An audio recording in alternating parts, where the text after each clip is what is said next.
मिनश्शैतानिर्रजीम बिस्मिल्लाहिर्रहमानिर्रहीम। वो काम आपकी खिदमत में अर्ज कर रहे हैं, वो असबाब जिनकी वजह से घर में नहूसत और तंगदस्ती आती है, यानी गुर्बत आती है। बेहतर है इन कामों से इंसान को बचना चाहिए। नंबर एक, घर में अगर मकड़ी का जाला मौजूद हो तो उसको उतारना चाहिए। अगर बाकी रहेगा तो उसकी वजह से घर में क्या आती है, नहूसत और तंगदस्ती आती है। नंबर दो फरमाते हैं घर को साफ न करना, यानी घर ऐसे पड़ा हुआ है, गंद वगैरह पड़ा हुआ है, घर को साफ सुथरा ना रखने की वजह से घर में तंगदस्ती और नहूसत आती है। नंबर तीन, झाड़ू देने के बाद घर में कूड़ा करकट जमा करके रख देना, यानी ये चीज़ें वो हैं जिनकी ये छोटी चीज़ें हैं, इनसे बचना चाहिए। ये हम ख्याल भी नहीं करते घर में। ये सब मुसलमानों को इन बातों का ख्याल रखना चाहिए, इन छोटी छोटी बातों से बचना चाहिए।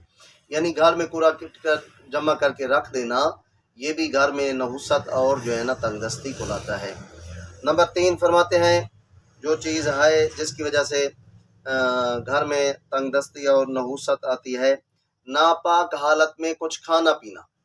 यानी बंदे को रात एहतलाम हो गया है, सुबह उठकर उसने नाश्ता कर लिया है, बगैर वुज़ू किए, बगैर तयम्मुम किए या बगैर कुल्ली किए तो उसने खा पी लिया है। या जो है ना बंदा मुजरिब हुआ है, अपनी बीवी के साथ सोया है तो मुजरिब हुआ है, तो उसने भी जो है ना बगैर गौसल किए नापाकी की हालत में कुछ खाना पीना, ये भी जो है ना घर में नहुसत और तंगदस्ती का सबब बनता है।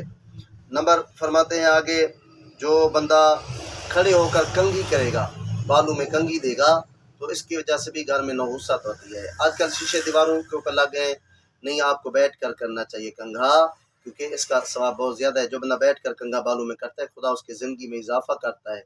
जो बंदा खड़ा होकर करता है कंघा बालों में, तो खुदा उसकी ज़िंदगी में कमी कर देता है। इसी तरह फरमाते हैं, नमाज इशा बग़ैर पढ़े सो जाना, ये भी घर में नहुसत का सबब बनता है। दोस्तों ने नमाज तो हर सूरत में वाजिब है, माफ़ नहीं है, तो नमाज पढ़ के आप जो है ना सोया करें।